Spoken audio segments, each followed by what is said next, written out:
So Julian, you talked about programming in a previous video, one of your training videos over on YouTube. So for people who are new to this or starting their own restaurant, hospice, school, whatever it might be, and they need to know about programming, what is programming before we look at the video?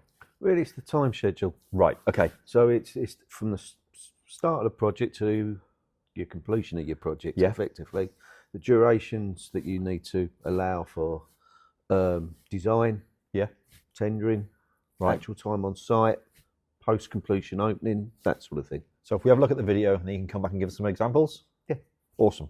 Now, although experienced restaurant developers and operators might understand the construction best practices, if you're new to opening a restaurant, you may never have created or participated in creating a construction schedule or program before.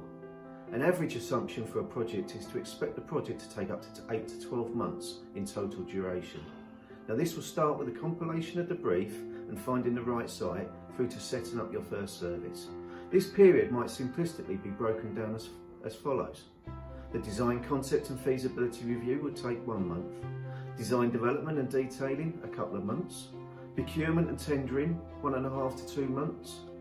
Contractor lead time, a month. Contractor's construction and fit out period, up to 3 months or more. And handover and pre-opening 1 week.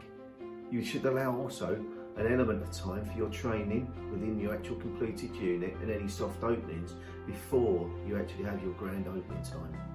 Now, in reality, the contractor's construction and fit out period will vary by restaurant type, which might be 3 months for a fast casual restaurant or 4 months plus to build a very fine dining restaurant. Of course, there can be some shortcuts if you already have some brand design manuals, although each site you should also consider the requirements for local authority and statutory planning, and this could run concurrently with your design and procurement process.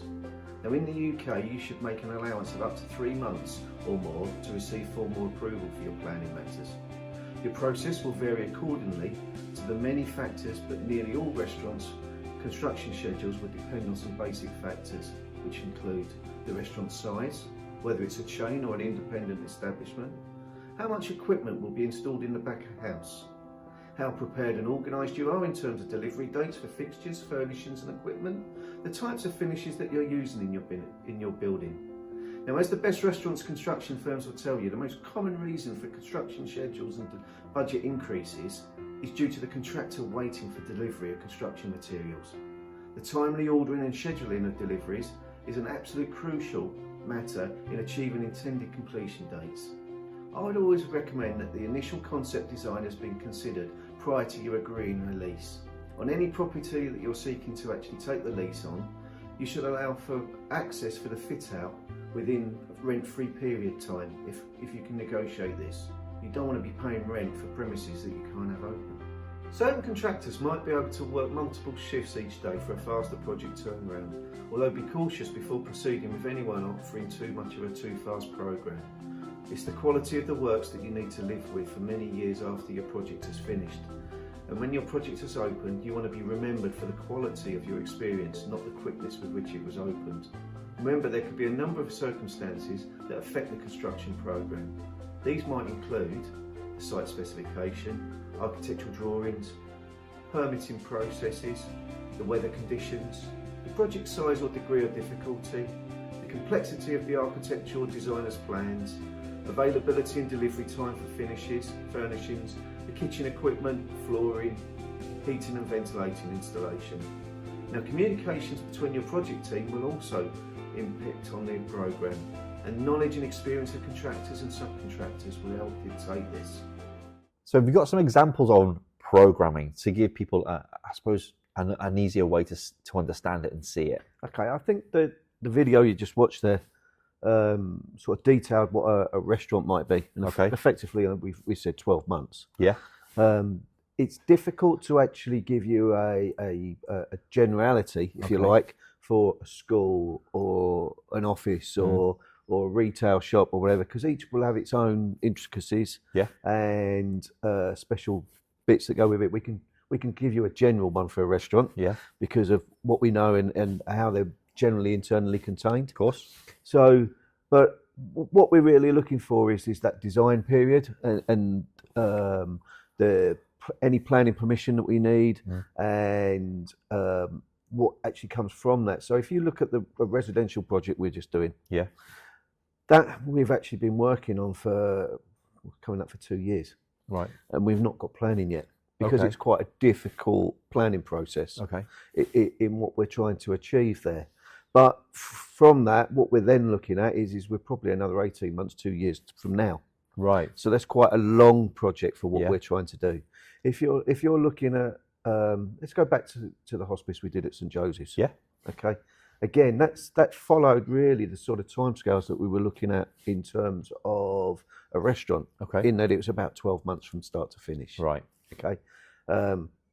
Invariably, you look at your initial design and budgeting, 3 to 4 months. Okay.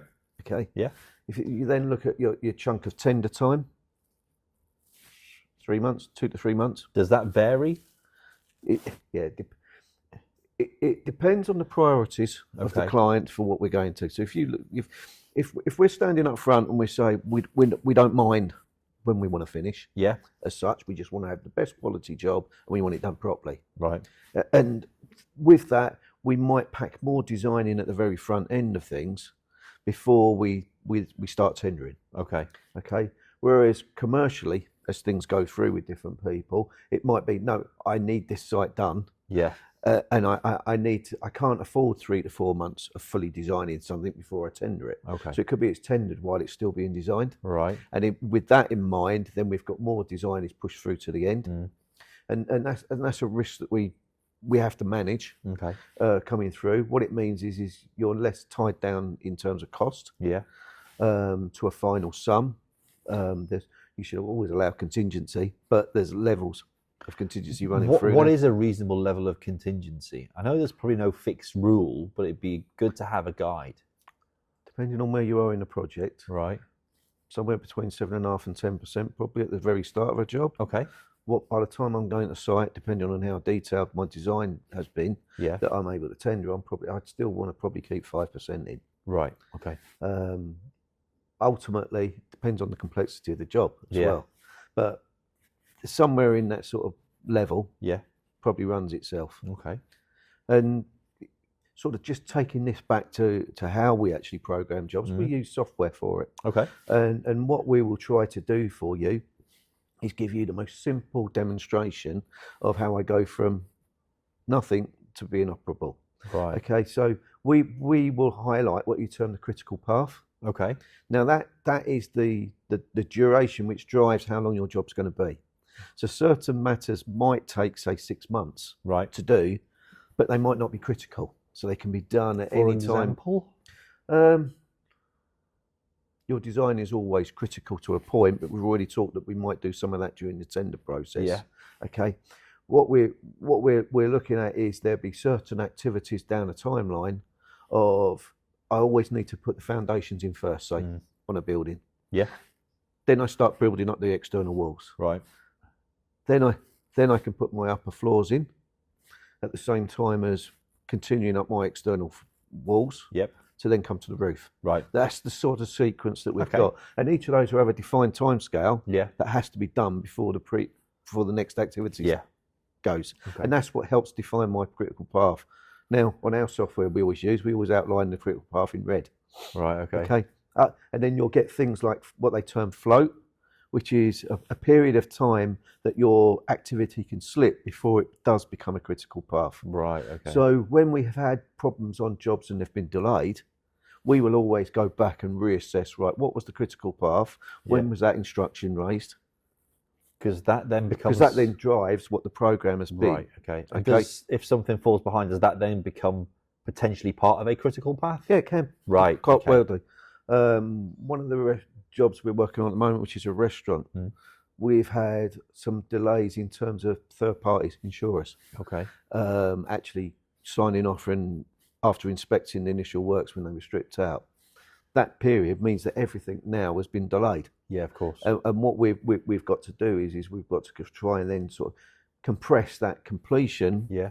to minimise that delay, knowing that certain activities have to go through still. Gotcha. So we know that we've probably got another 12 weeks still Right. on site Yeah. before we can actually complete that work. Is this stuff common? It's common to us every day. Yeah. It's something we do, managing the time, Yeah. reviewing those processes. We're more than happy to provide that service as part of our contract administration service. Right. Okay. So I suppose my question is, if that's, I'm thinking about like not an end user, if you will. Mm-hmm. It's common practice to you to deal with these challenges and delays. How do you manage the person who's, it's my house, it's my restaurant, I want it done? We have to set appropriate expectations Yeah. at the start of a job. And we're constantly managing that as we go through. I as can well. imagine.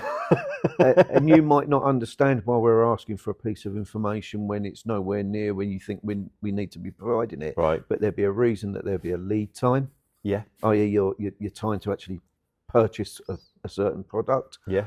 We're coming into something that we have to plan for that. Right. Okay. How do you manage all of these different jobs? It's through our previous experience. Yeah. It's through previous experience, and it's that understanding of that process, which we've repeated many times over the years. And how many years has that been? For 23 years as Julian Church Associates. I was obviously working before that as well. So yeah, it's quite a few years. So how do we get hold of Julian Church and Associates? What we do is we have a look at our website. Yeah. You can contact us through that, through my LinkedIn, Yeah. or through my email. Awesome. Thank you very much. Thank you, Roo.